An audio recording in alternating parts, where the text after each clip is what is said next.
discurso do Lula na ONU, com Janja, com os presidentes das casas. Vamos lá. Saudar a presença do presidente Mahmoud Abbas aqui presente. Senhoras e senhores, adotamos ontem, aqui neste mesmo plenário, o Pacto para o Futuro. Sua difícil aprovação demonstra o enfraquecimento de nossa capacidade coletiva de negociação e de diálogo.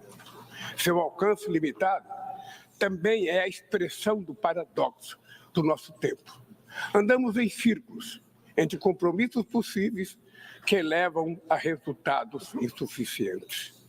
Nem mesmo com a tragédia da Covid-19 fomos capazes de nos unir em torno de um tratado sobre pandemias na Organização Mundial da Saúde.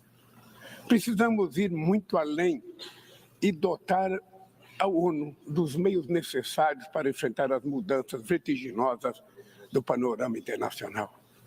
Vivemos momentos de crescentes angústias, frustrações, tensões e medo. Testemunhamos a alarmante escalada de disputas geopolíticas e de rivalidades estratégicas. 2023 ostenta o triste recorde do maior número de conflitos desde a Segunda Guerra Mundial. Os gastos militares globais cresceram pelo 9º ano consecutivo e atingiram 2 trilhões e 400 bilhões de dólares. Mais de 90 bilhões de dólares foram mobilizados com arsenais nucleares. Esses recursos poderiam ter sido utilizados para combater a fome e enfrentar a mudança do clima. O que se vê é o aumento das capacidades bélicas. O uso da força, sem amparo no direito internacional, está se tornando a regra. Presenciamos 2 conflitos simultâneos com potencial de se tornarem confrontos generalizados. Na Ucrânia, é com pesar que vemos a guerra se estender sem perspectiva de paz. O Brasil condenou de maneira firme a invasão do território ucraniano. Já está claro que nenhuma das partes conseguirá atingir todos os seus objetivos pela via militar. O recurso a armamento cada vez mais destrutivos traz à memória os tempos mais sombrios do confronto estéril da Guerra Fria. Criar condições para a retomada do diálogo direto entre as partes é crucial neste momento. Esta é a mensagem do entendimento de 6 pontos que China e Brasil oferecem para que se instale um processo de diálogo e o fim das hostilidades. Maiores crises humanitárias da história recente e que agora se expande perigosamente para o Líbano. O que começou com uma ação terrorista de fanáticos contra civis israelenses inocentes, a cara da Ucrânia, coletiva de todo o povo palestino. São mais de 40 mil vítimas fatais, em sua maioria mulheres e crianças. O direito de defesa transformou-se no direito de vingança, que impede um acordo para a liberação de reféns e adia o cessar-fogo. Conflitos esquecidos no Sudão e no Iêmen impõem sofrimento atroz a quase 30 milhões de pessoas. Este ano, o número dos que necessitam de ajuda humanitária no mundo chegará a 300 milhões de pessoas. Em tempos de crescente polarização, expressões como desglobalização se tornaram corriqueiras. Mas é impossível desplanetizar nossa vida em comum.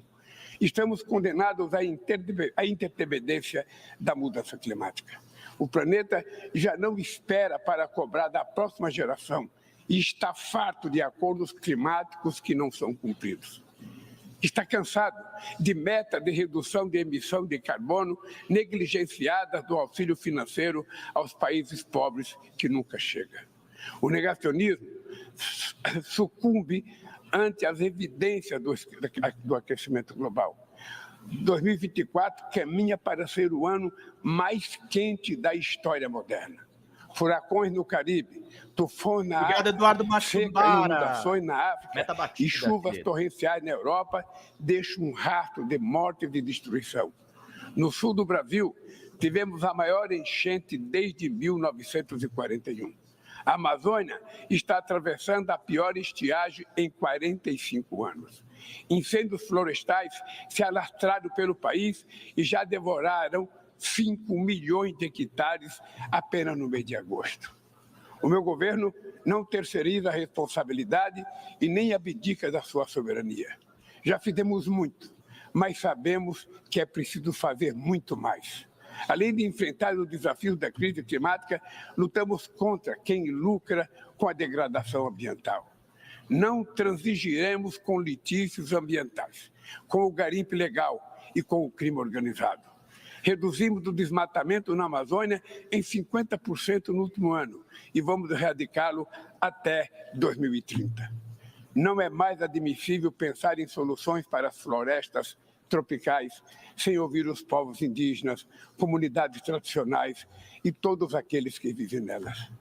Nossa visão de desenvolvimento sustentável está alicerçada no potencial da bioeconomia. O Brasil sediará a COP30 em 2025, convicto de que o multilateralismo é o único caminho para superar a urgência climática. Nossa contribuição nacionalmente determinada, o NDC, será apresentada ainda este ano, em linha com o objetivo de limitar o aumento da temperatura do planeta a 1,5 graus. O Brasil desponta como celeiro de oportunidade neste mundo revolucionado pela transição energética. Somos hoje um dos países com a matriz energética mais limpa do mundo. 90% da nossa eletricidade para com as queimadas, né, Lula? Fontes renováveis, como a biomassa, a hidrelétrica, a solar e a eólica. Fizemos opção pelos biocombustíveis há 50 anos, muito antes que a discussão sobre energias alternativas ganhasse tração. Estamos na vanguarda em outros nichos importantes, como o da produção do hidrogênio verde. É hora de enfrentar o debate sobre o ritmo lento da descarbonização do planeta e trabalhar por uma economia menos dependente de combustíveis fósseis. Senhor presidente, na América Latina vive-se desde 2014 uma segunda década perdida. O crescimento médio da região nesse período foi de apenas 0,9%, metade do verificado na década perdida de 1980. Essa combinação de baixo crescimento e altos níveis de desigualdade resulta em efeitos nefastos sobre a paisagem política. Tragada por disputas muitas vezes alheias à região, nossa vocação de cooperação e entendimento se fragiliza. É injustificado manter Cuba em uma lista unilateral de estados que supostamente promovem terrorismo e impor medidas coercitivas unilaterais que penalizam indevidamente as populações mais vulneráveis. No Haiti, é inadiável conjugar ações para restaurar a ordem pública e promover o desenvolvimento. No Brasil, a defesa da democracia implica ação permanente ante investidas extremistas, messiânicas e totalitárias, que espalham o ódio, a intolerância e o ressentimento. Brasileiras e brasileiros continuarão a derrotar os que tentam solapar as instituições e colocá-las a serviço de interesses reacionários. A democracia precisa responder às legítimas aspirações dos que não aceitam mais a fome, a desigualdade, o desemprego e a violência. No mundo globalizado, não faz sentido recorrer a falsos patriotas e isolacionistas. Tampouco a esperança no recurso a experiências ultraliberais que apenas agravam as dificuldades de um continente depauperado. O futuro de nossa região passa, sobretudo, por construir um Estado sustentável, eficiente, inclusivo e que enfrente todas as formas de discriminação, que não se intimida ante indivíduos, corporação ou plataformas digitais que se julgam acima da lei. A liberdade é a primeira vítima de um mundo sem regras. Elementos essenciais da soberania incluem o direito de legislar, julgar disputas e fazer cumprir as regras dentro de seu território, incluindo o ambiente digital. O Estado que estamos construindo é sensível às necessidades dos mais vulneráveis, sem abdicar de fundamentos macroeconômicos sadios. A falsa oposição entre o Estado e mercado foi abandonada pelas nações desenvolvidas, que voltaram a praticar políticas industriais ativas e forte regulação da economia doméstica. Na área da inteligência artificial, vivenciamos a consolidação de assimetrias que levam a um verdadeiro oligopólio do saber. Avançam a concentração sem precedentes na mão de pequeno número de pessoas e de empresas sediadas em um número ainda menor de países. Interessa-nos uma inteligência artificial emancipadora, que também tenha a cara do sul global e que fortaleça a diversidade cultural, que respeite os direitos humanos, proteja dados pessoais e promova a integridade da informação. E, sobretudo, que seja ferramenta para a paz, não para a guerra. Necessitamos de uma governança intergovernamental da inteligência artificial, em que todos os estados tenham assento. Senhor presidente, as condições para acesso a recursos financeiros seguem proibitivas para a maioria dos países de renda baixa e média.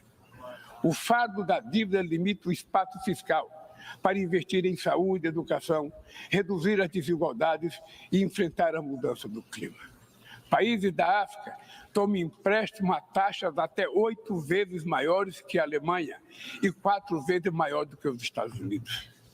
É um plano Marshall às avessas, em que os mais pobres financiam os mais ricos. Sem maior participação dos países em desenvolvimento na direção do FMI e do Banco Mundial, não haverá mudança efetiva.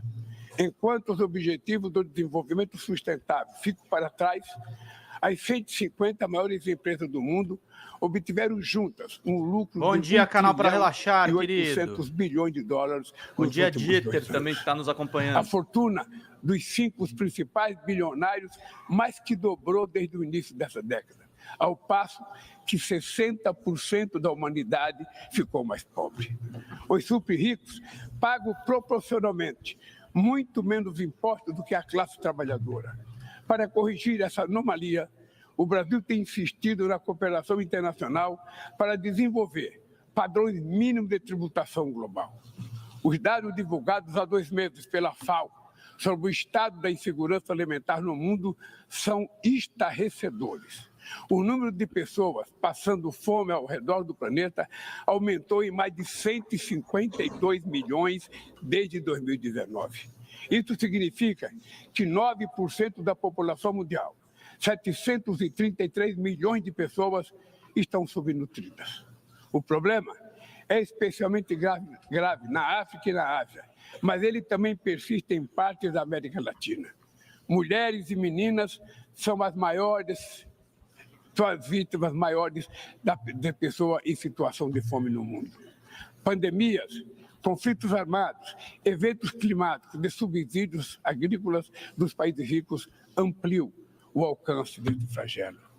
Mas a fome não é resultado apenas de fatores externos. Ela decorre, sobretudo, de escolhas políticas. Hoje, o mundo produz alimento mais do que suficiente para erradicá-la. O que falta é criar condições de acesso aos alimentos. Esse é o compromisso mais urgente do meu governo. Acabar com a fome no Brasil, como fizemos em 2014. Só em 2023, retiramos 24 milhões e 400 mil pessoas da condição de insegurança alimentar severa. A Aliança Global contra a Fome e a Pobreza, que lançaremos no Rio de Janeiro, em novembro, nasce dessa vontade política e desse espírito de solidariedade. Ela será um dos principais resultados da presidência brasileira do G20 e está aberta a todos os países do mundo. Todos os que queiram se somar a esse esforço coletivo serão muito bem-vindos. Senhor presidente, senhoras e senhores, prestes a completar 80 anos, a Carta das Nações Unidas nunca passou por uma reforma abrangente. Apenas 4 emendas foram aprovadas, todas elas entre 1965 e 1973. A versão atual da Carta não trata de alguns dos desafios mais prementes da humanidade. Na fundação da ONU, éramos 51 países. Hoje, somos 193. Várias nações, principalmente no continente africano, estavam sob domínio colonial e não tiveram voz sobre seus objetivos e funcionamento. Inexiste equilíbrio de gênero no exercício das mais altas funções. O cargo de secretário-geral jamais foi ocupado por uma mulher. É isso.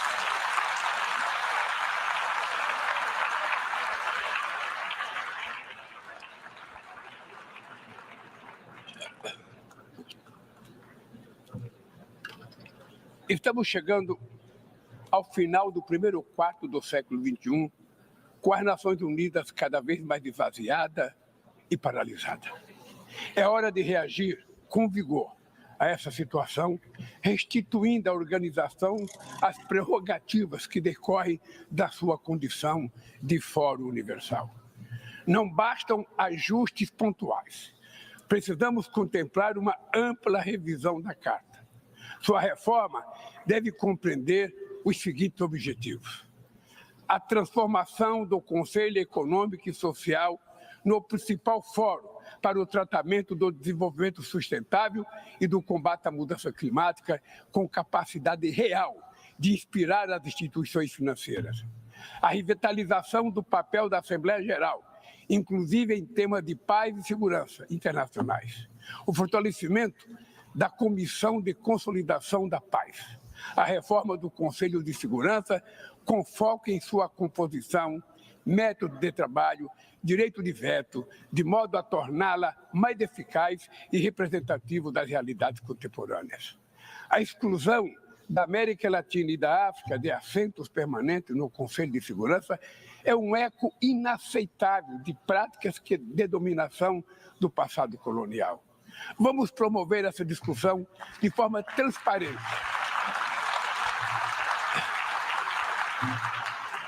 Vamos promover essa discussão de forma transparente, em consulta no G77, no G20, nos BRICS, na CELAC, no CARICOM e tantos outros espaços que existem para discutir. Não tem ilusões sobre a complexidade de uma reforma como essa, que enfrentará interesses cristalizados de manutenção do status quo. Exigirá enorme esforço de negociação, mas essa é a nossa responsabilidade. Não podemos esperar por outra tragédia mundial, como a Segunda Grande Guerra, para só então construir sobre seus escombros uma nova governança global. A vontade da maioria pode persuadir os que se apegam às expressões cruas dos mecanismos de poder. Neste plenário, ecoam as aspirações de toda a humanidade. Aqui, travamos os grandes debates do mundo. Neste fórum, buscamos as respostas para os problemas que afligem o planeta. Recai sobre a Assembleia Geral, expressão maior do multilateralismo, a missão de pavimentar o caminho para o futuro. Muito obrigado e boa sorte. Histórico. Histórico. Temos que falar pelos seres humanos, não aqueles que querem algo como a Segunda Guerra Mundial. Um discurso fortíssimo do presidente Lula que eu faço questão de trazer aqui para vocês. Fala pessoal da Folha Democrata, aqui é Pedro Zambarda, editor do canal aqui e também do site da Folha Democrata. Estamos em uma nova campanha de Pix, gente. O nosso canal voltou a ser demonetizado, mas nós ainda estamos enfrentando burocracias dentro do YouTube. Então a gente pede para vocês contribuírem no Pix, diretamente no Pix, gente. Faz um depósito lá no nosso Pix, você nem precisa usar o cartão de crédito, você pode fazer o Pix além das nossas metas por live, que é de R$100 no Pix. Vocês podem ajudar em folhademocrata@gmail.com. Essa contribuição no nosso Pix é necessária para pagar o salário dos trabalhadores aqui da Folha Democrata, como o meu salário e o salário também do nosso editor de cortes de vídeo, o Gabriel. Então é necessário a gente fazer essa campanha de arrecadação, gente. Folha Democrata é um canal novo que surgiu nessa era democrática de governo Lula 3 e a gente precisa do seu apoio para continuar fazendo esse trabalho. Gente, muito obrigado pela paciência, pela colaboração de vocês e contribuam. R$20 de Pix, vocês ganham livros aqui no nosso canal, que estão disponíveis aqui. Basta você fazer a sua contribuição e depois mandar e-mail com o pedido de qual dos 3 livros, temos ainda um 4º livro para a gente dar de presente, no folhademocrata@gmail.com ou no pedrozambarda@gmail.com. E quem mandar 80 pilas no Pix ganha um curso de roteiro de comédia com a Xanda Fontes, a nossa sócia. Gente, vida longa e próxima. Vida longa e próspera, gente. Não próxima. Longa e próspera. Cuidem-se, cuidem dos seus. Até mais. Tchau, tchau.